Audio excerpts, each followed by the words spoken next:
Behind before approaching the tent.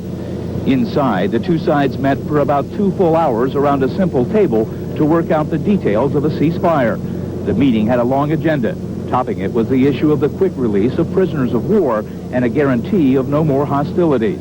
A smiling General Schwarzkopf emerged from the tent to report that all issues had been resolved to his satisfaction. The most important point that we discussed was the immediate release of all prisoners of war.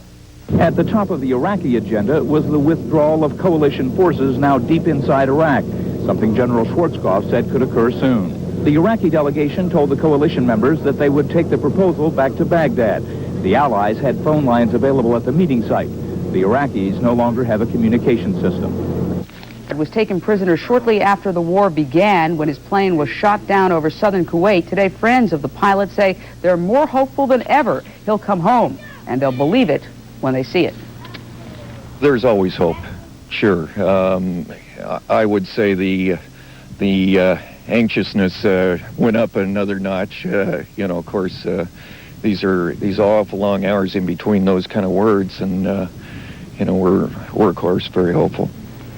Barakman says Akri's family has not yet received word of his whereabouts. There is no word on whether Akri was one of 6 POWs who were allegedly released today. One POW who was reportedly released is the only woman taken prisoner, Army Specialist Melissa Rathbun-Neely of Grand Rapids, Michigan.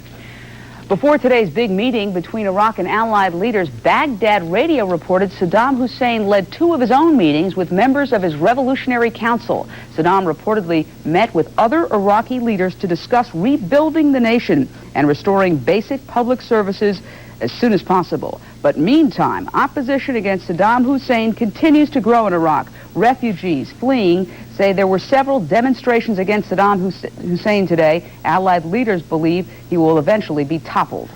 The people of Iraq, when they understand the overwhelming level of the loss and the defeat they have, and the fact that well over a decade all their resources have been put into a military machine that is now destroyed, I think they're going to be very upset at Saddam Hussein. Officials say there is no question Kuwait will seek such a trial. They were beaten with canes, with sticks, and narrowly escaped an Allied bomb hit. Those are just some of the horrors veteran newsman Bob Simon says his crew went through as prisoners of Iraq.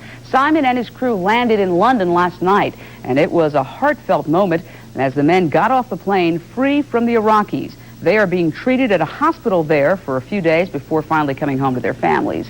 Simon told 60 Minutes his captors spit on him, slapped him, and called him a Jew. He also says the Iraqis repeatedly accused the 4 men of being spies. In other news tonight from the Baltic states, officials say Latvians and Estonians have voted overwhelmingly for independence from the Soviet Union. That vote is non-binding, carrying very little legal weight. However, it is a big political challenge to Soviet leader Mikhail Gorbachev. The balloting follows a similar vote in Lithuania, which also voted for secession.